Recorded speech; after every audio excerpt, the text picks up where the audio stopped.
Somebody lagging. There we go. So, Hash going to be starting here in the 1 o'clock position is the pink Terran going to have Catz starting in the 11 o'clock as the yellow Zerg. So here we go.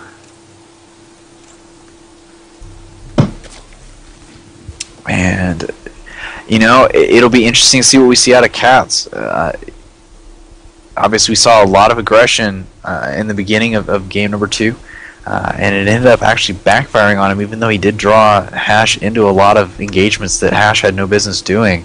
That containment was just so effective on Catz, so obviously something that Catz needs to be careful of. And on a large map like this, he'll have at least a little bit of reaction time.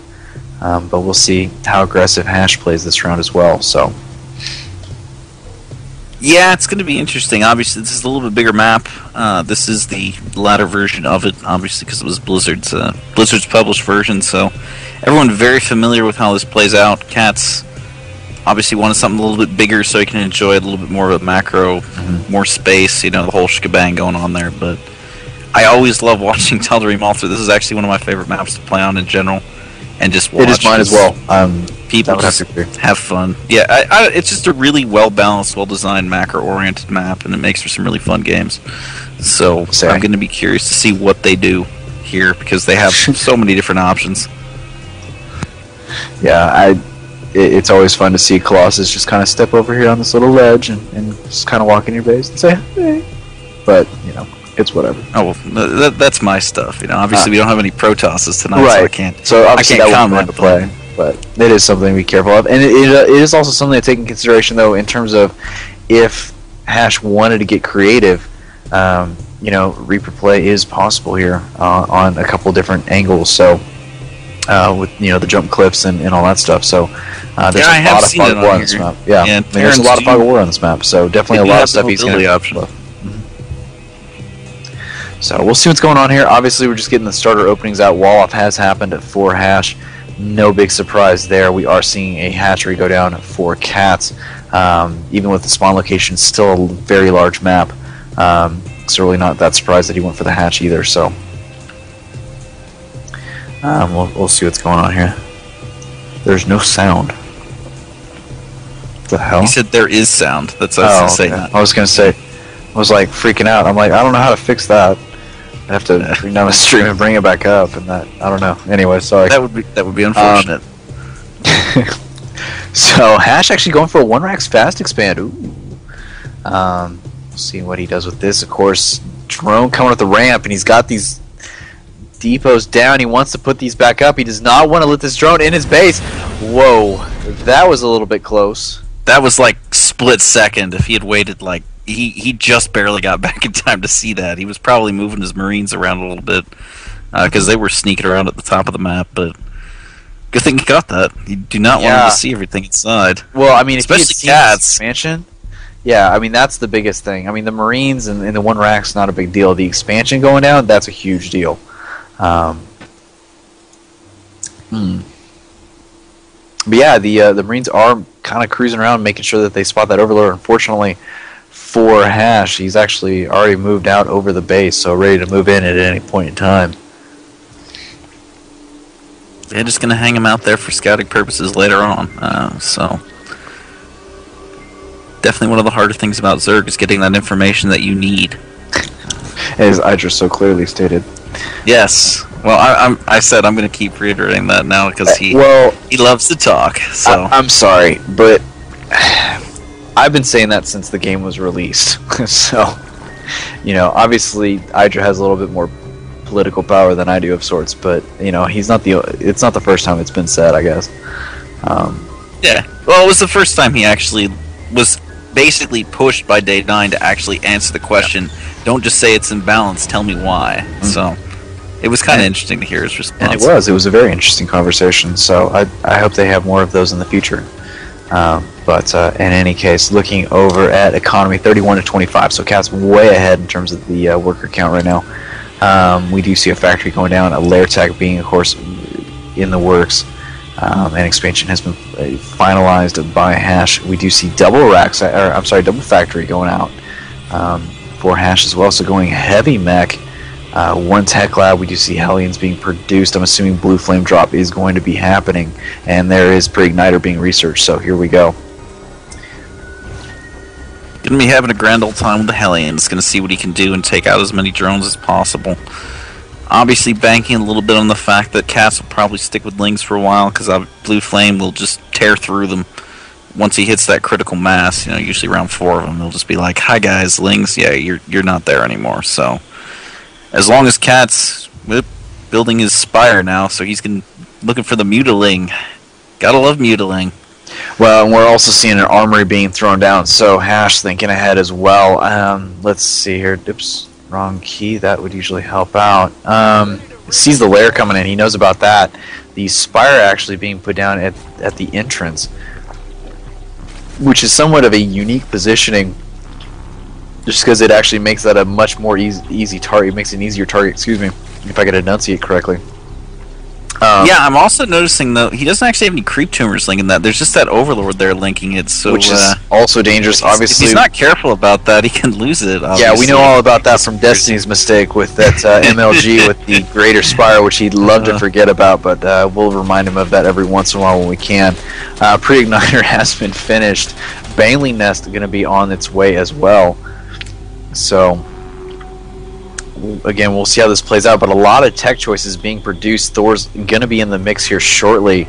They're actually on the way right now, but how many Hellions does he have? He actually has 6 Hellions. There's 6 of them in there. Where are they? There they are. They're actually in the base cruising around. Yeah, they're in the base just doing things, but unfortunately for him, those Queens and that Spine Crawlers kept him from going in there and doing any significant damage.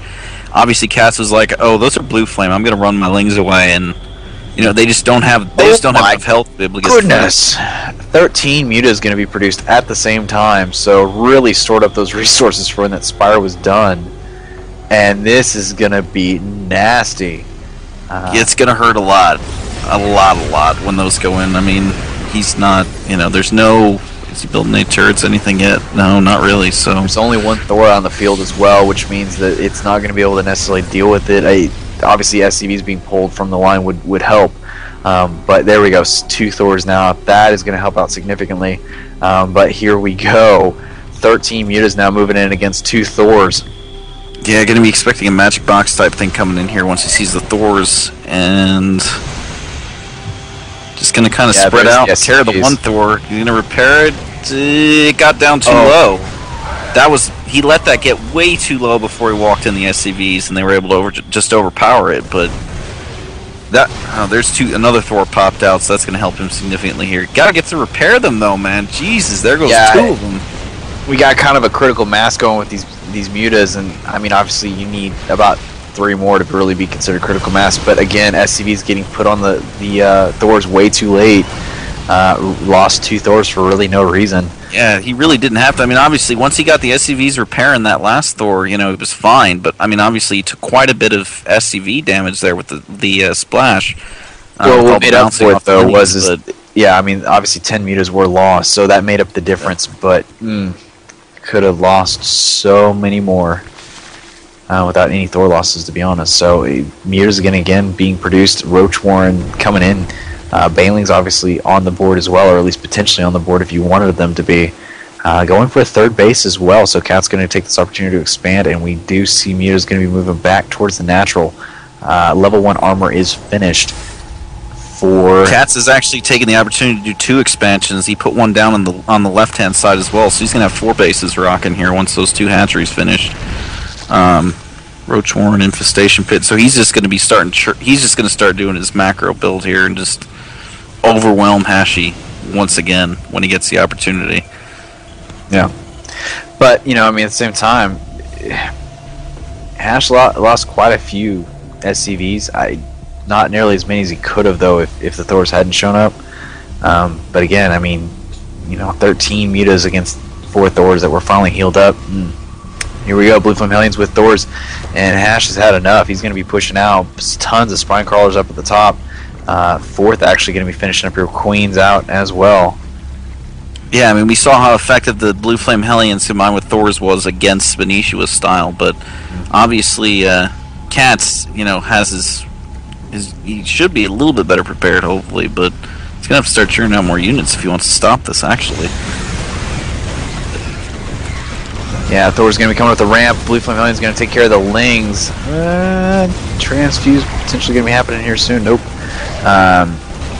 Spinecrawler's trying to work it, but just not doing enough damage. Roach is coming in here now, trying to get that surround. Muta's coming back, but they were so damaged from the initial engagement, those get ripped apart. It was almost like they weren't even there.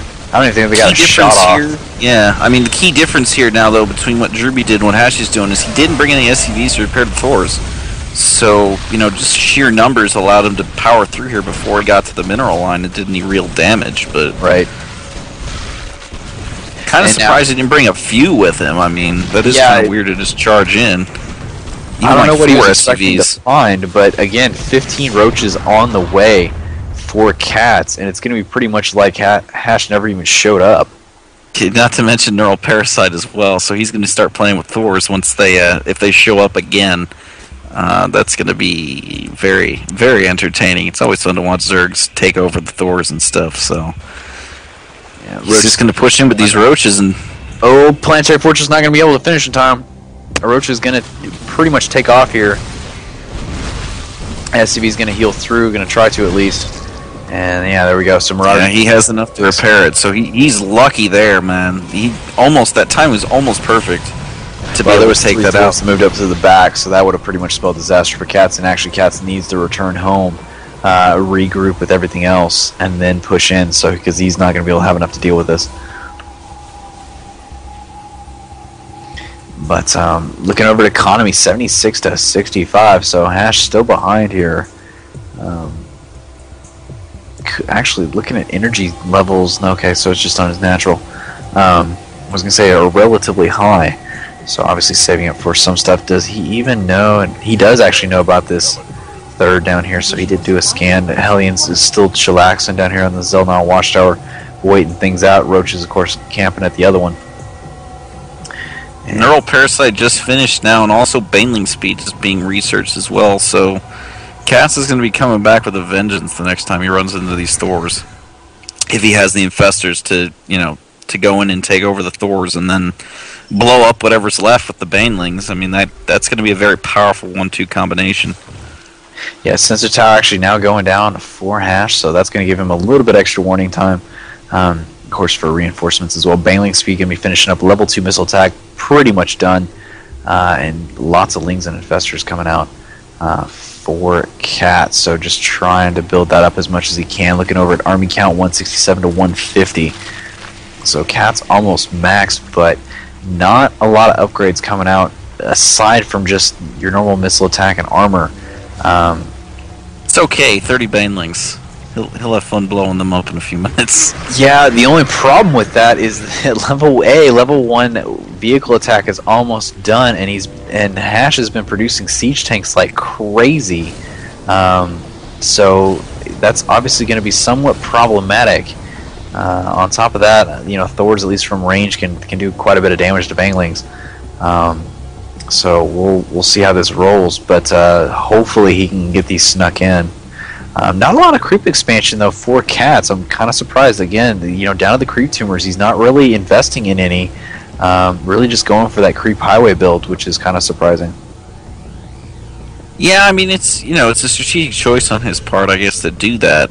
But not going as heavy with the queens to be able to just make as many creep tumors. But we'll see what happens. I mean, if he has to retreat or anything, or even just get more reinforcements in there, it is kind of surprising to see some. I mean, he hasn't even linked. He barely linked all his bases together. I mean, the only reason they are linked is because of the overlords. Yeah, he hasn't even built a single creep tumor this game at all. He has not. All the funny thing is that Catz just went for his 5th, and he actually had a drone there, but decided to send another drone down instead. Meanwhile, here we go. Roach is going to be coming here with Infestors, going to take this out, going to force Hash to lift it, and going to be kind of cruising around the side instead. So it disrupts that build. In the meantime, Cat's going to have to be wary here. He may actually have to fall back. There is a ton of mech pushing towards Cat's base, and yes, he is making a beeline for home to try to at least get some sort of flank attack going. Fungal growth will be huge here. Oh, all those tanks on these siege tanks there. The Neural Parasite under the Thors. And oh, Melee's coming down from out of nowhere. And yeah, all those explosions. He just